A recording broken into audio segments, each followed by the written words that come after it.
Well, good morning again, and thanks to the organizers, specifically thanks to Jerome for giving me this opportunity to speak today here. I think that my audience today is a little bit different from the one that I'm used to have, because you are more in the engineering field, while I'm used to present maybe in the field of genomics, people who works in biomedicine. But this can be very interesting, I think. So I am a senior bioinformatician at a company that is called Bioinformatics Solutions, and I am also associate professor at the University Pompeu Fabra. And I will be talking today about the work that we have been done for the last 10 years approximately in understanding the genetic basis of human diseases. So probably you have been exposed to this type of graph before a lot, in which people is trying to convince you, but it's true that we are generating a lot of data. So it basically it is estimated that 30% of the world's data is being generated by the healthcare industry. And within this data, genomics plays an important role. And then you have, it is estimated that up to 40 exabytes of data are going to be is generated by genomics alone. So there is a lot of information about the human genetics. And on the other hand, we have, there are estimated that 80% of all the data generated is unstructured. That means that you cannot feed this data to automatic computational pipelines, so you need to first make it a structure, extract information from this data to be able to analyze it automatically. And within this unstructured data, I think that the information contained in PubMed stands out because there are over 35 million of publications on PubMed. So there is a lot of information there that you cannot readily use. You have to first extract. And I will be discussing how we can do this later on in my presentation. So there is a lot of data. There is a lot of data generated in the biomedical field, and evidently, we want to use this data to better understand, for example, human diseases. So this is good, right? A lot of data is good. Nevertheless, to use it, we have to face first some problems.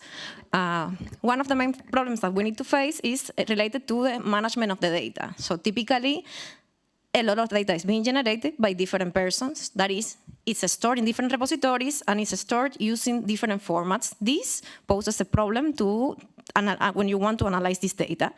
Second, you have to take into account that the format is different, so you need to deal with this, and I will briefly mention them because I will explain with more detail later on. So you have to have tools for functional interpretation, and also, given that most of it is unstructured, then you need to deal with the fact that you have to extract knowledge from it. So first, I want to highlight the scenario that we face when you are investigating human diseases. So if you're interested in one particular disease, yes, maybe you can go to a specific repository or two, or maybe three, but this slide is only showing some of the most popular repositories that contain information regarding disease genetics.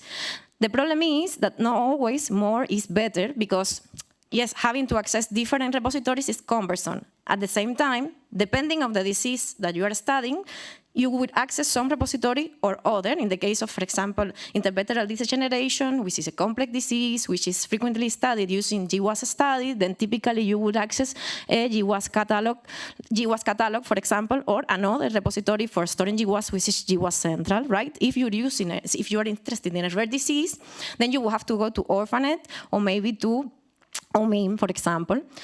And for those of you who are not familiar with the acronym, NAR is Nucleic Acid Research, which is a very popular and very good journal in the field, in the biomedical field. And ever since the 1990s, they have been publishing an issue dedicated only to databases. So if you go to NAR, right now they have a list of all available biomedical databases, and there are more than 2,000 databases listed there.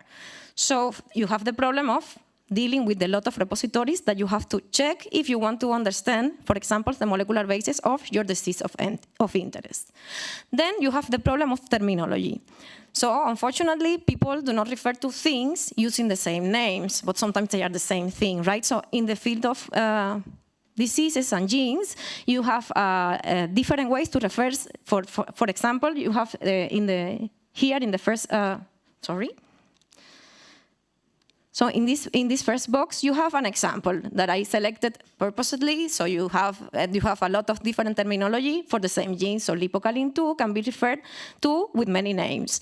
The same happens with the variants. So these are SNPs. These are point mutations in your DNA that people can refer to using a variety of nomenclature.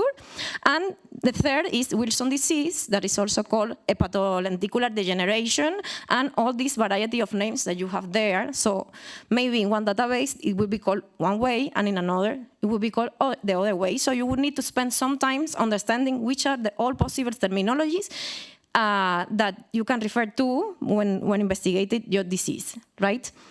And then even if you decide, well, I'm not interested in the names because I can use codes, that is identifiers that refer to the same thing, we are faced with a similar scenario, right? So we have genes that you can refer to using official gene symbols or Human Gene Nomenclature Committee IDs or ensemble IDs, and they are proper nomenclatures established by, like authorities on the field, so they are all equally correct, right? And depending of which one you use, you will have to perform mappings between identifiers. The same happens for variants, and I think that in the case of diseases it's even worse because you have a lot of terminologies, because typically when you're working with genes, you're using trace IDs maybe, or uniproduct sessions if you're working with proteins, but in the case of diseases, if you are working, for example, with literature, you will use mesh identifiers. If you are working with electronic health record data, then you will use ICD codes, ICD-9 or ICD-10s. And for example, if you're working with rare diseases, you would use ORDO, which is the vocabulary that the Orphanet has established and developed. So you have to find ways of dealing with all these before getting your data ready. So you will spend typically you will spend more time retrieving and organizing and cleaning your data than actually doing the analysis, and this is rather true for many fields in biomedicine and in biology in general. So as I mentioned before, functional interpretation also poses problems. Why? Because the bottleneck is no longer data generation. So if you work with, for example, Mendelian diseases or rare diseases, you have a lot of sequencing data available because the prices had dropped a lot. So a lot of data is being generated about patients, and then you sequence patients, and you have thousands of genetic variants that can be the possible causing mutations of the disease, right? But you don't know which they are. On the other side of the spectrum, you have complex diseases. So you are doing a lot of GWAS studies, which every time they have more patients, the cohorts are larger, the phenotyping is deeper, so you are doing, like, everything is better in this field also, which is generating more data. But then you face the problem that you don't know out of the specific variants that you have in either of the two scenarios, like in the complex or rare diseases, which is the causal variant on how this variant affects pathways and alters processes in the cell, and this in turn causes the disease, because this will be very related then also to the treatment, right? So you have to have tools that prioritize these variants and give you some type of ranking that tell you, this is the most probable one, or these are the most probable pathways that are affected in this disease. And finally, regarding knowledge extraction that I told you before, so structured data, typical structured data will be imaging data or text data. So you have a lot of text data available, as I told you before, over 35 million publications in PubMed. There is a lot of information there. You cannot feed this information directly into a pipeline in which you said, typically you have a pipeline and say, I have result of GWAS, I have result of sequencing, and now I'm going to submit all my variants through this collection of scripts, and I'm going to generate an output. So to use this data in this type of pipeline, you need to first extract information from there. And I keep using this Paper Mountain article that came out a few years ago, but I like it because they say that if you printed the first page of every publication in the Web of Science, you will get the mountain the size of Mount Kilimanjaro. And the interesting thing is the citations. So half of the bottom of the mountain, that means half of the mountain have never been cited. So you have lots of papers there that have never been cited, like I think it's 30 million estimate, that you don't know if someone has ever read this paper, right? So there is a lot of information there that you cannot access because it's impossible to read this amount of information. So the only way that you can extract this information is using natural language processing approaches that I will be talking about in a couple of minutes. So basically, this was a scenario 10 years ago when we started developing DisGeNET. That is a database that we designed and created actually to deal with this problem. So the idea behind DisGeNET was to solve some of these issues, like for example, the issue of different repositories. So for this, we integrated over 15 repositories containing information about human diseases and the related genes and variants.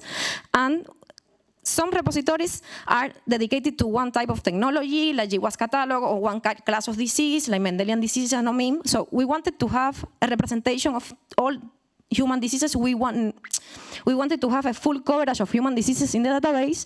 And finally, we wanted to annotate this information with a lot of standards. So if you are a doctor that can have ICD codes, which is the typical code that is used by medical doctors, you can go and map them to these genetic identifiers and get your information. And the same for every other identifier. So we annotated the information using different standards to make it easier for people to access the information and combine it. So basically, this is what I was explaining. So we have over 15 repositories of what we call curated sources that have been manually revised by an expert, and there are annotations there for genes to diseases or variant to diseases, right? So we collect this information from these popular repositories on the field, but also we do our own natural language processing pipeline to extract information about genes and diseases genes and variants associated to diseases. So what do we do? So how an NLP, natural language processing pipeline looks like? Well, first you start by selecting the document set of interest. That means we have 35 million publications in PubMed, but not all publications in PubMed talk about disease genetics, right? So if you do a careful document selection, the end product of your pipeline, the results of your pipeline will have much more quality. This is why we select publications that deal with human diseases, and this restricts our initial set of publications to 5 million. And then we have a step of name entity recognition. That means that we are going to try to find mentions of genes, diseases, and variants in this set of publications. In this case, we use abstracts of publications. So you have dictionaries naming every possible gene. Here you have some rough numbers. You have all possible genes, human genes, and all possible human diseases, and a virion SNP, which is more or less what is contained right now in the NCBI, in the DisGeNET database. And you scan the abstracts of publications looking for these names, right? So you have a variety of ways in which you can call the same disease, and then you try to find the mention of the disease in the abstract, right? At the end, we have the result of doing this is 1 million publications mentioning gene, disease, or variant disease association. And this looks very nice, right? And then we use NLP approaches and text mining approaches, not only to detect genes, variants, and diseases in DisGeNET, but also to classify them according to what is an association type ontology or for negation. Like, for example, you have this sentence, right, from an abstract. You have a couple of sentences from an abstract that mention Alzheimer's disease and also the APP protein, which is one of the main proteins that the mutation of this protein has been associated to an increased risk of Alzheimer's disease. And here you have a variant in this gene that is also associated to Alzheimer's disease. So in a first step, we find, using the name entity recognition strategy, you find the names of these entities in the sentence. It looks really easy, right? So now, what you would do is to normalize. That means is that you are going to convert the name of the concept to a number, because always working with an identifier is better than working with text, because in this way, if you're working with interleukin-6, then you don't have to worry about working with IL-6 or IL-6 and all the variations, so you're normalizing always to the same entity, and then you know that, for example, when Alzheimer's disease is mentioned, we can correlate this to this concept here, which is a concept unit identifier. That is one of the most popular vocabularies that you use for diseases, but also you know that our system is able to recognize that AD is an acronym for Alzheimer's disease, You can see it here, and we are also normalizing this concept to this. And in this way, you are structuring data, and you are, this is structuring the data, right? It's this converting this free text unstructured data into relationships between gene 351 and concept C0002395, right? So this is what I refer to when I'm saying we are going to give a structure to the data. And this is easy, but then we don't want to stay at this level. So at this first level, we are only performing name entity recognition. That means that you're finding a mention of something that looks like a disease or a gene in a sentence. And it looks pretty, but then you need to, for the second step, and if you want to do it better, you use relation extraction.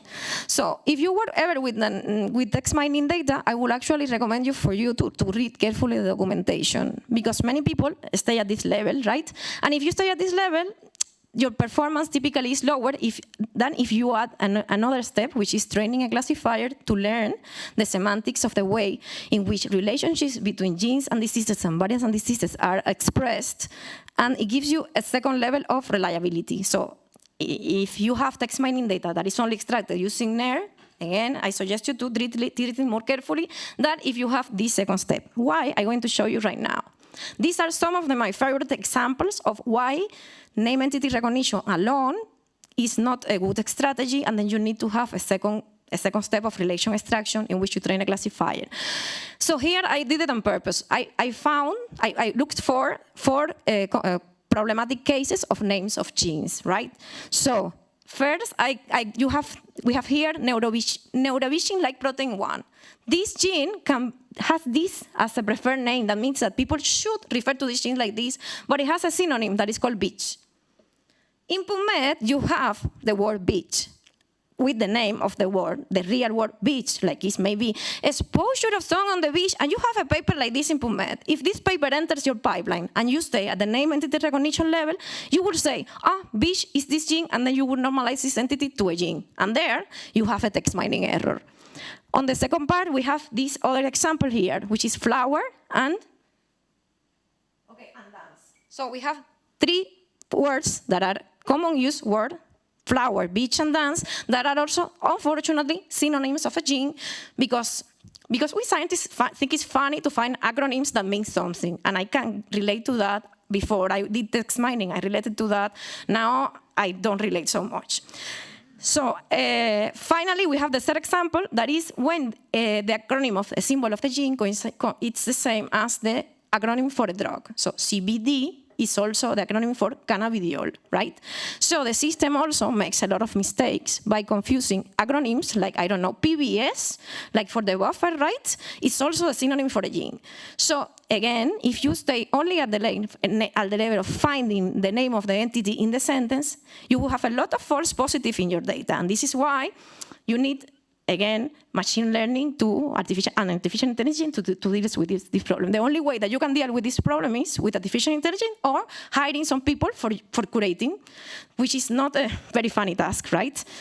So here is the case of diseases. I like these examples also. So if you, I selected 4 examples.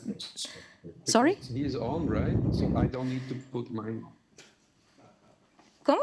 No, it's on Zoom. Okay.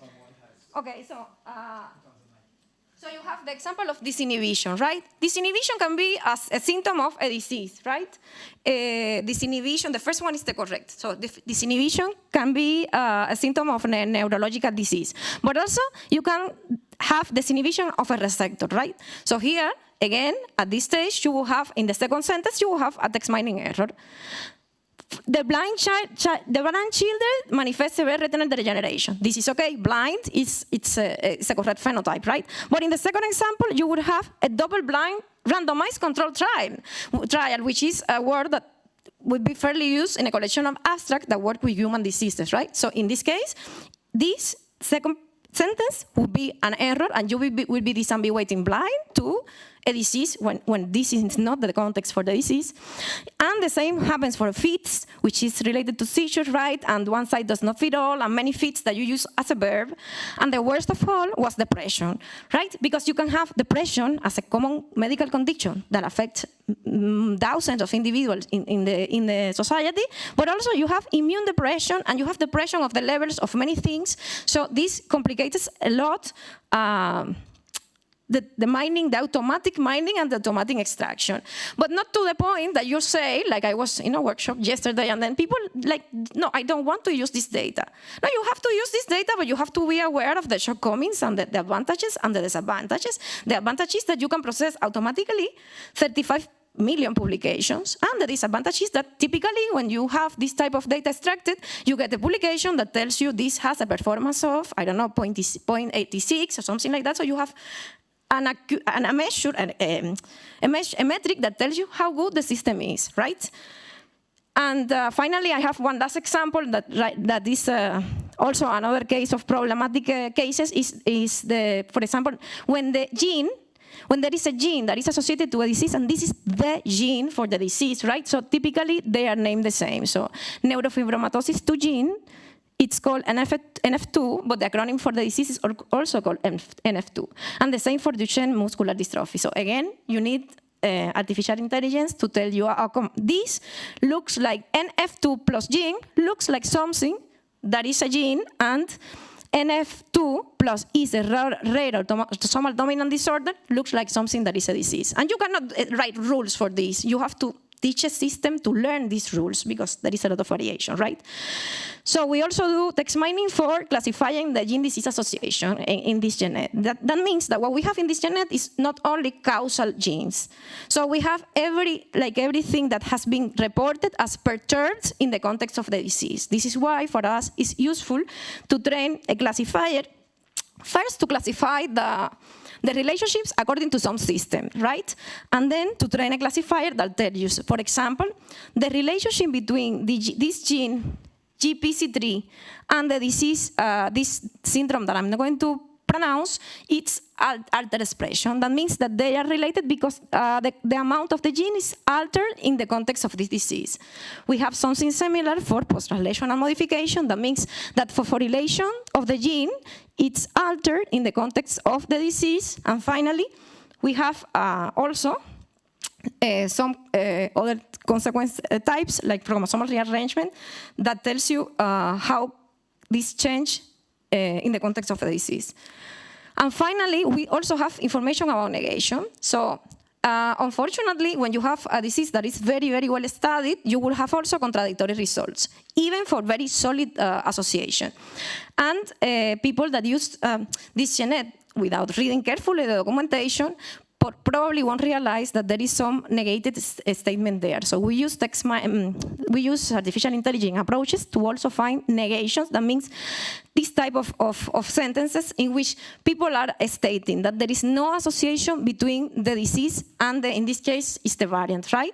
No significant association, no association, and we have a way of quantifying this and a way of telling people that use DisGeNET alert, right? This association have these many publications out of the total that are positive. That means that some of them are also negative.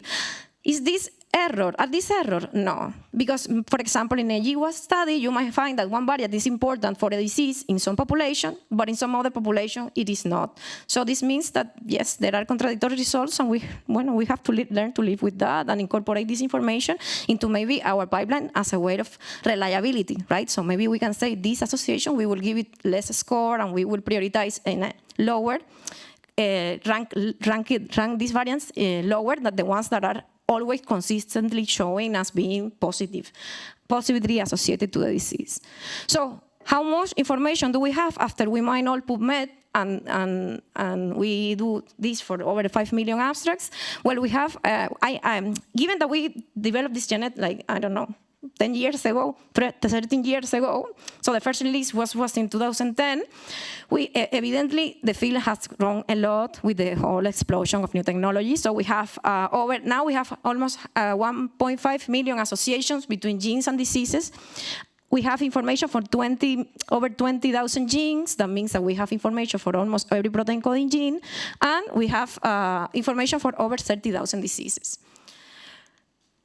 So what do we do with all this mountain of data that, well, we can organize it better by annotating it with a lot of properties that allow you to filter this information.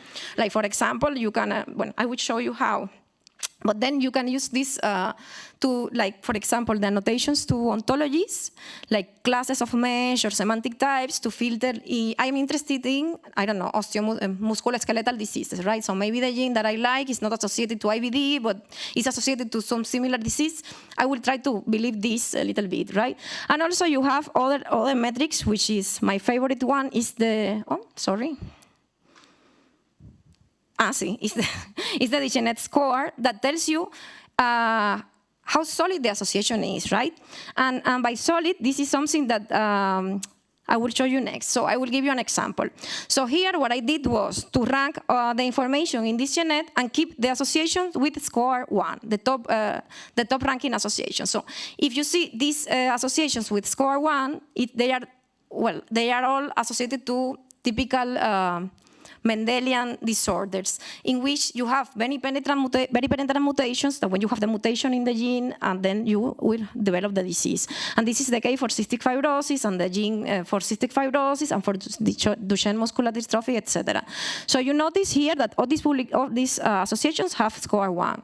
But if I ask you, and then you don't work, I bet that you don't work with diseases. If I ask you if you know these diseases, probably you will know, yes, cystic fibrosis, and maybe muscular dystrophy, but they are not super very well-known diseases because they are actually rare diseases, right? And then we have a very nice one, score 1. That means that every database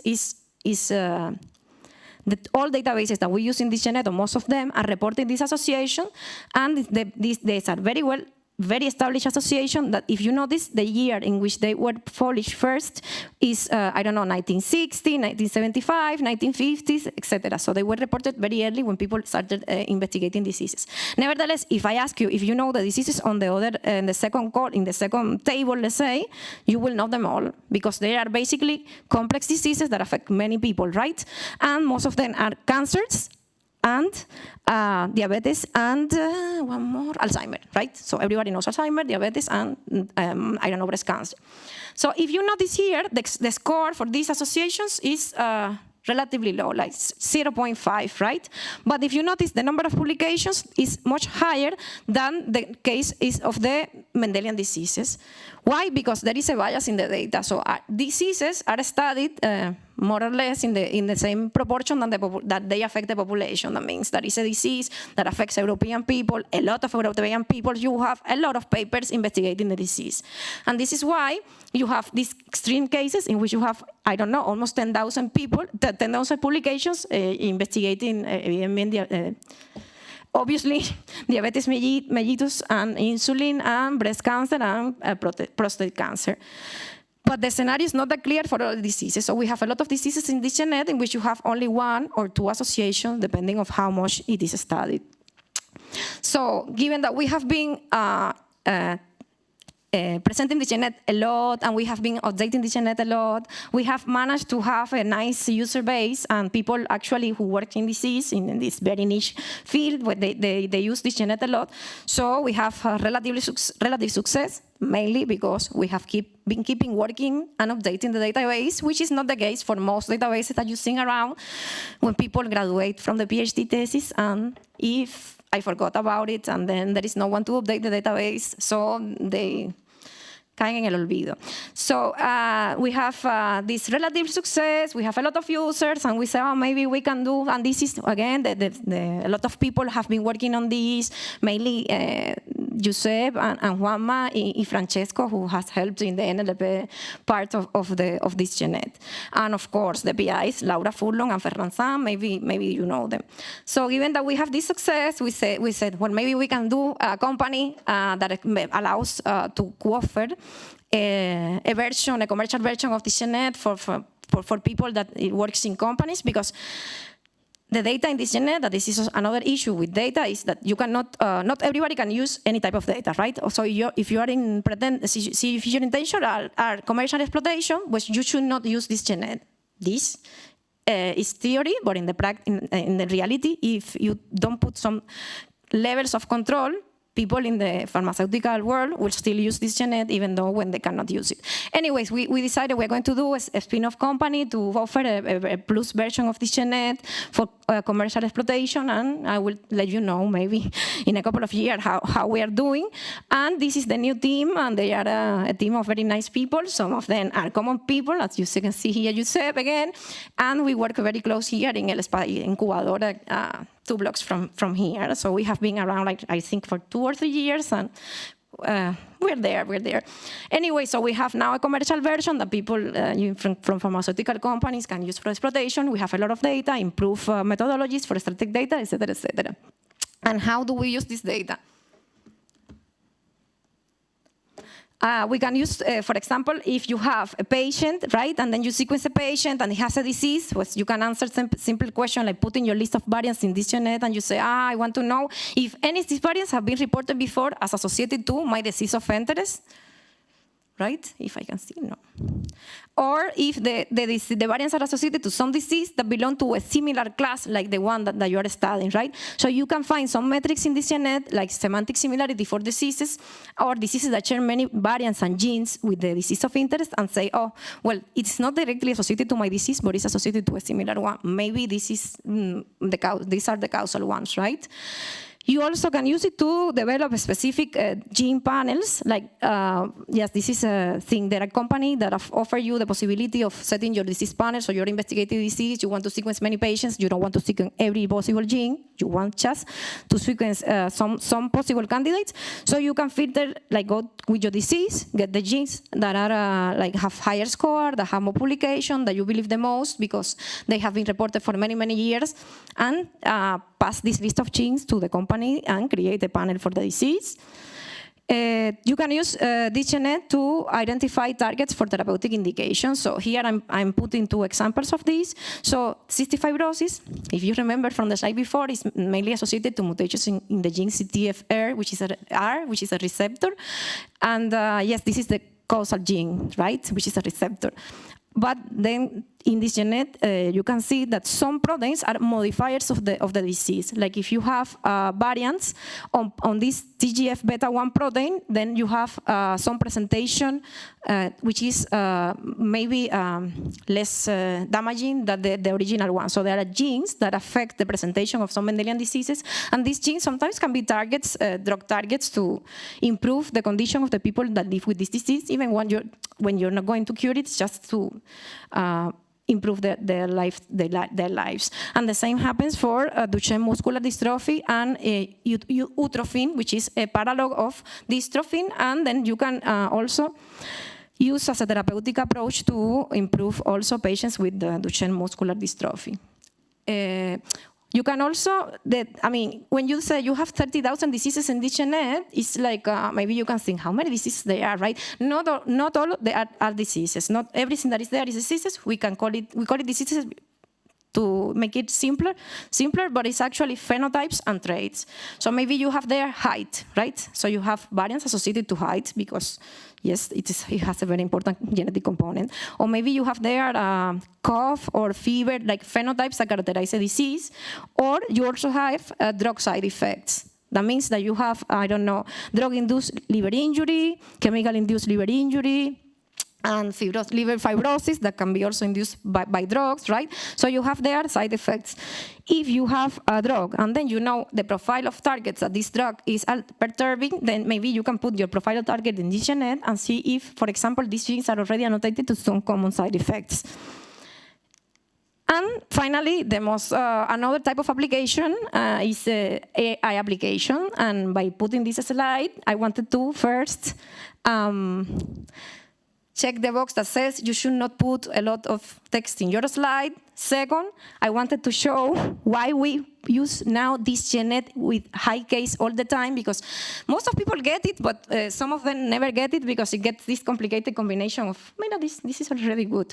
Anyways, but then the application that I want to comment here is that DisGeNET data have been used a lot to develop gene and disease prediction system. So you feed DisGeNET data as a benchmark, the one that it comes from, typically from curated sources, and then you do a system of predicting gene disease that is based, for example, on networks, and then you do predictions and you evaluate your system using DisGeNET data.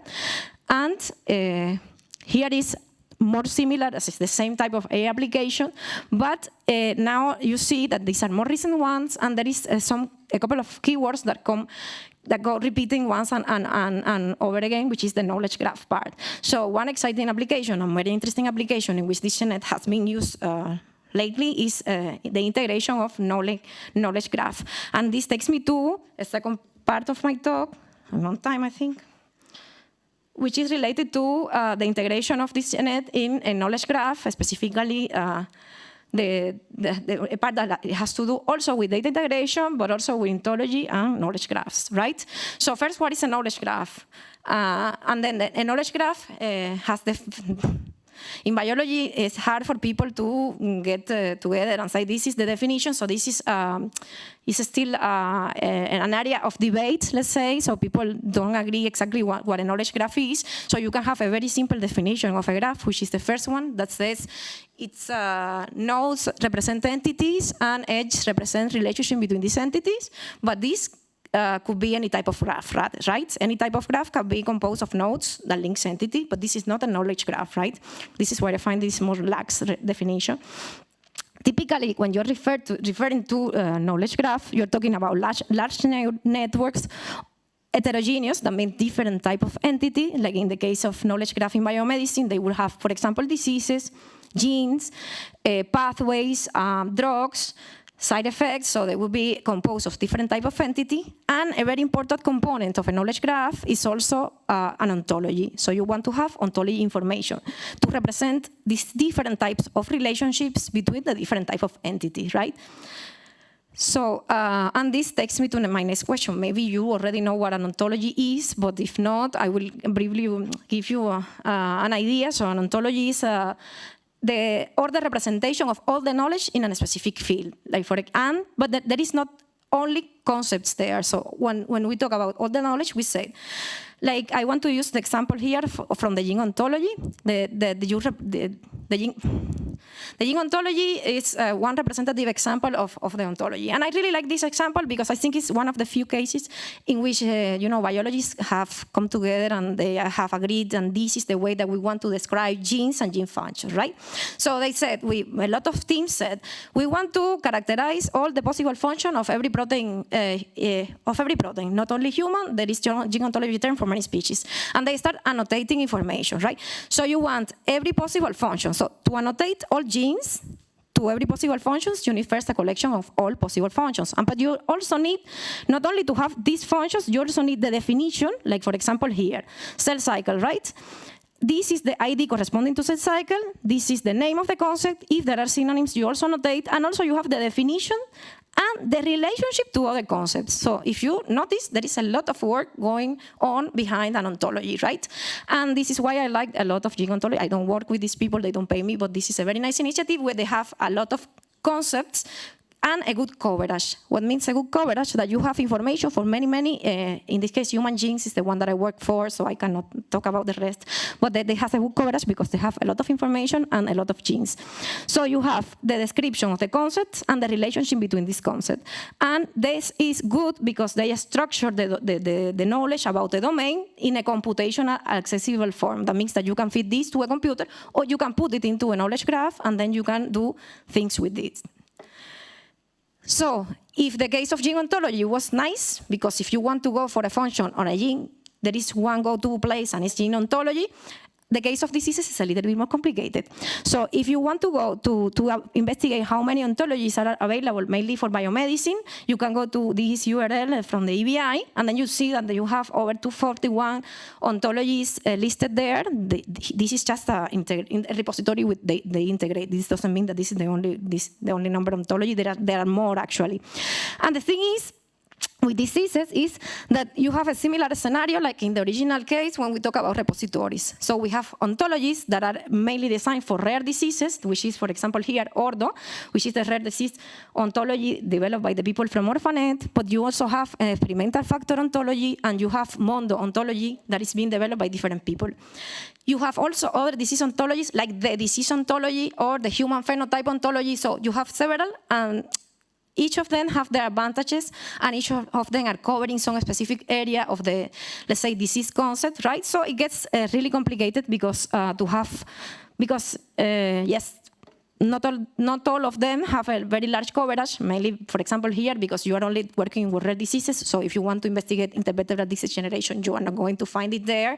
And also because the problem here is you cannot see because it's a lot of information, but I have taken some time to analyze it. They are mainly saying the same thing about Rett disease. So I got this example. I said, well, give me all that you have for Rett syndrome for the 3 ontology. And basically, they have the same information encoded with different codes, right? Encoded with slightly different concepts. And this, like, if you want to do this, you can do this integration manually, but I think that knowledge graphs are a very nice way in which you can have all this information together, and then you can have a way of condensing all this information, and we can work with the information stored here, coded here, in a very easy way, which is, I will show you how.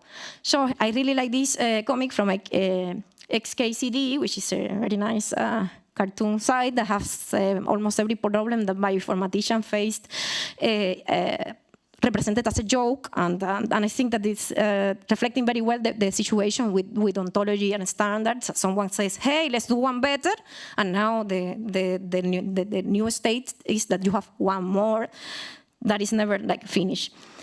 And then, so we have the part, we said the knowledge graph is a graph in which we integrate different type of entities, and that we have ontology information.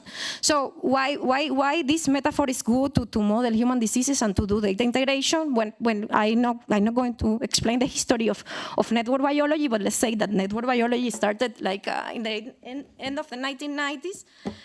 With these 2 seminal papers in which, I don't know, Barabasi introduced the concept of scale-free networks, and these people, Strogatz and Watts, introduced the concept of small world networks. And after this, because some of the examples that they used to show the new concepts were taken from biology, basically. So from there, everybody started to do network biology papers. One example that maybe I can highlight if I find the laser pointer is the one on the middle, which is the human disease network, in which they simply created a network by combining diseases if they were they were associated to the same gene, right? And after this, for example, Menche in this paper 2015 started to try to find disease modules using protein-protein information network. And here in Barcelona, this is from Alfonso Valencia's group. So you can do networks of diseases connected by genes, but then you can get creative and do patient networks connected by gene expression, and then you can do disease networks that are connected by patients, right? So you can get as creative as you want. And finally, this is, because I have to do some self-selling here, this is a paper, the one in the last is a paper that we did in which we use gene expression information to create this type of networks in which we use this information to try to understand the adverse effects associated to a drug using this weighted gene correlated networks. So anyway, networks are a very nice metaphor to represent biological data. First, because biological data is complex, and second, because associated to network biology and to networks in general, you have a toolbox of methods that you can apply that are not the typical statistical methods like that you use for your biological data, right? So you have knowledge graphs that are very complex networks with ontology information, and then what do we do with this? So you have, this is a huge graph that that sometimes have over 100,000 nodes, right? So if you try to represent this as an adjacency matrix, and then you try to do similarity with this, you have a problem that first, you will get a very large matrix of 100,000 by 100,000, and also that you have a lot of zeros in this matrix. It will be very sparse, which will produce problems for most of the traditional statistical techniques. So what do we do with this? You try to collapse the information stored in the network using embeddings, in which you start coding each entity of the network with a vector that has is a vector of n of length, let's say 100, and you are hoping that the information coded in this vector is actually the one that is coded in the network. So how do we do this? Well, you can do this applying different techniques. So embedding generation is a very hot field right now, and many people is working on this. And you can, here I'm selecting some of the most popular approaches, which are translational methods, graph convolutional neural networks, and random walk approaches. And yes, I'm not going to give many details because Francesco is, I'm sure, that can answer all your questions in his posters, right? Because he's explaining this.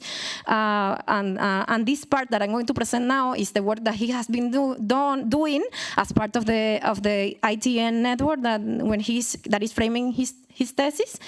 And what I wanted to say is, so you have your large network built, integrating different types of data. You generate the embeddings using some of the different techniques, and then you feed these embeddings to machine learning algorithms to do some task. What task can you do with this? You can do node prediction, which for us doesn't make much sense because you are going to say this node, I don't know what is it a drug, is it a gene? But you can do some more interesting stuff, like for example, predicting links, right? So if you have in your graph genes that links that connect genes and diseases, you can do gene disease prediction because you can feed these embeddings a feature of a machine learning algorithm and says, oh, and train it with DisGeNET data, which is what Francesco did, and say, I have this new connection, this gene is probably annotated to associated to diseases, even though nobody has reported it. But the same you can do for drug and therapy. Like there is a very nice example that they use DisGeNET information to create a multi-scale graph that allow you to find new treatments for diseases because they did this type of link prediction for drug treatment, right? So you have a lot of different applications that can be useful in the biomedical field if you use these knowledge graph approaches. So this is, as I told you before, the graph that Francesco created by integrating different type of information, like protein information that he took from different databases, drug gene information that he took from drug bank mainly. He used the gene ontology to have information about genes and gene functions, and he used human phenotype ontology and disease ontology for modeling different features to gather the information of human diseases that is compiled in these ontologies that I described before, right? So then he said, well, we're going to do, the task that we want to do is to find new genes associated to diseases because we are interested in intervertebral disease generation, so we are going to build a model to do prediction for this disease, right?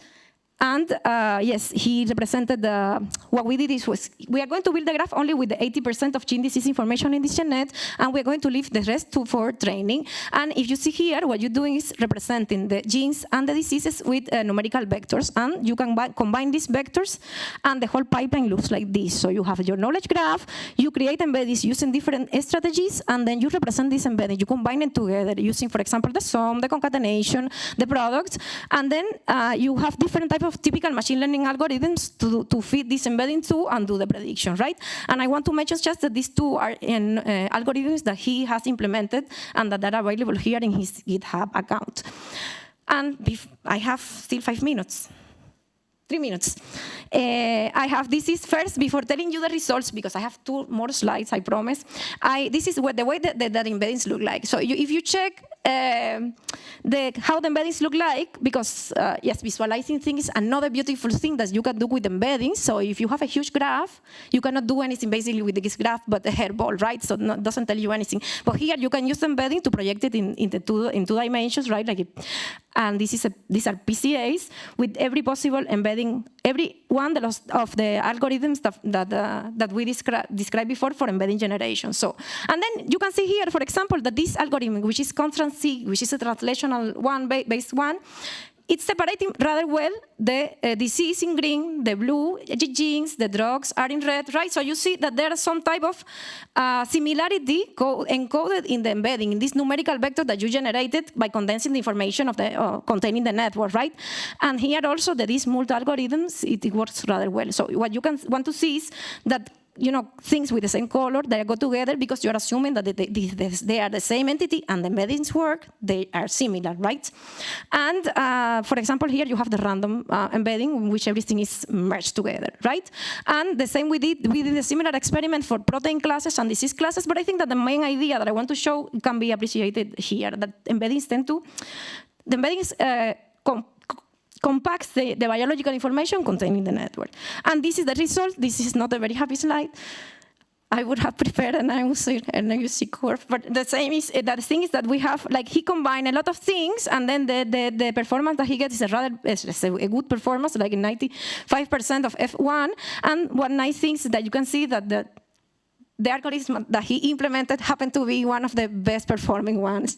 And we did not try to trick this, it was just the result, right?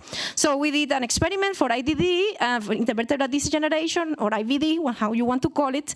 And then we wanted to say, like, what are the top genes that are associated to IVD according to my best performing model, right? And we obtained a very curious result. And the result is that in the training set, we have genes associated to IVD, right? That come from DisGeNET, right? But none of the genes that we had in the training set came out as the first candidates for IVD. Rather, they were these 10 genes that some of them are like collagen 2A1 and MMP2 and collagen 1A2 are the like favorite genes of the people who work with IVD. So this was a surprising result, but a very nice result. And here, if you can see here, I have plotted the network of diseases that are similar to IVD or IVD, because I want to say that Francesco only used curated information. So in DisGeNET, in the text mining part, the one that no one wants to use, we had already some of these genes that were predicted by the algorithm that were not used to train the algorithm as genes associated to IVD. And when you do this typical enrichment analysis to see the biological processes, they all make a lot of sense. For the top genes associated to IVD, I think that it's a very nice result. So you have seen a lot of information now, how data integration is good and is useful for answering questions related to disease genetics and genomics. And thank you for your attention. And if you have any question, I will be happy to answer.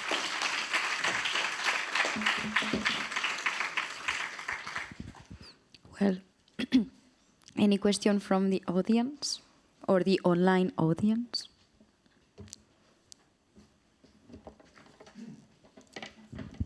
Was it too fast? Yes. No. One question here. See? Hi, thank you for a nice presentation. I mean, I completely agree with you that this sort of 50% of the papers that are never cited, we need to explore the totality of the output The theory of. is that some of them, not even the authors have read them, but then this shouldn't leave this room.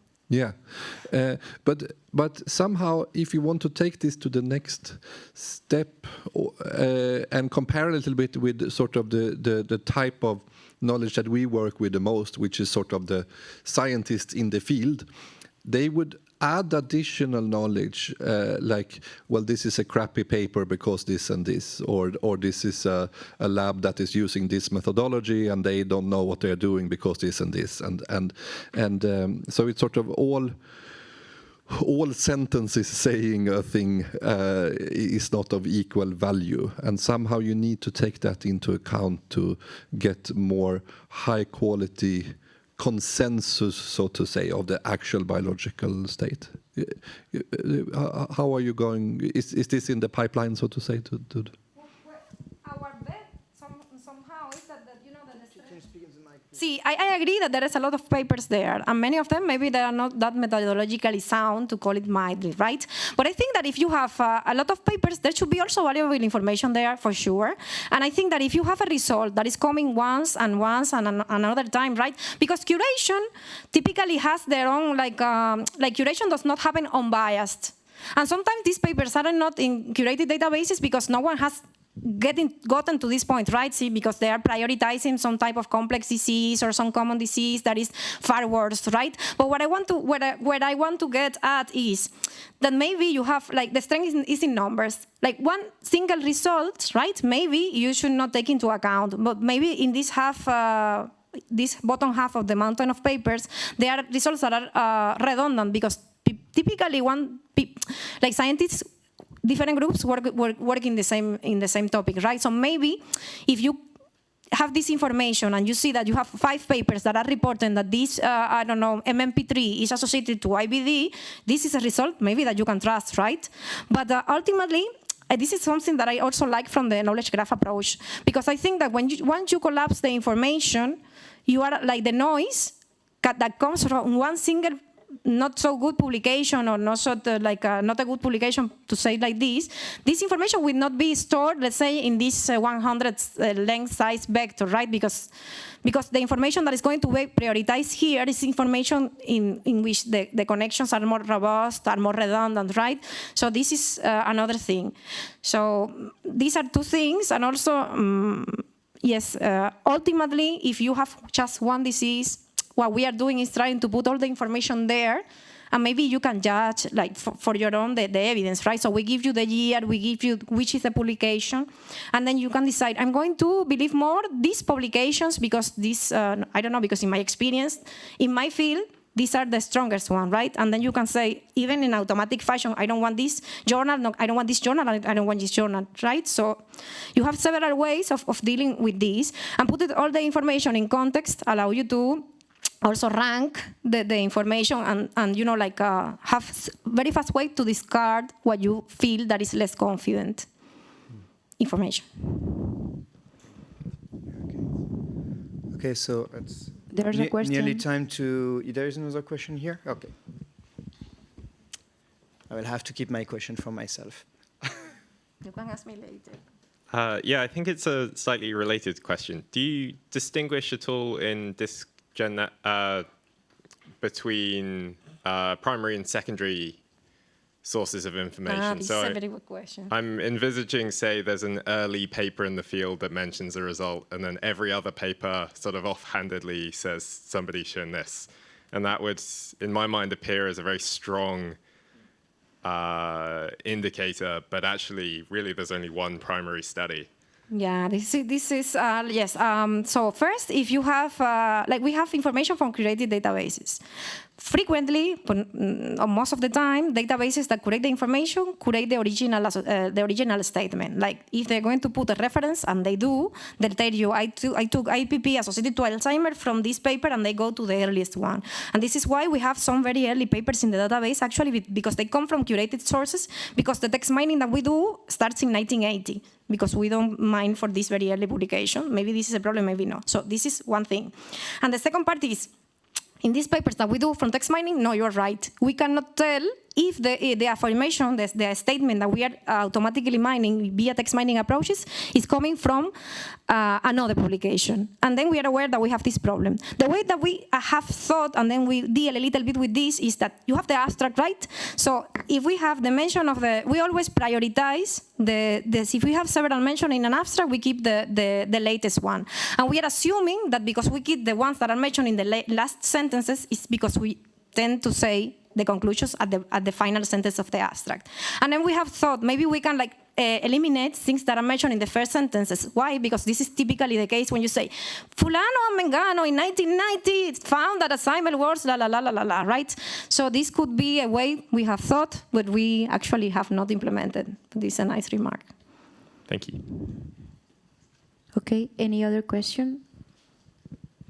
Okay, so I think we can close the session and we can go for that. So thank you very much.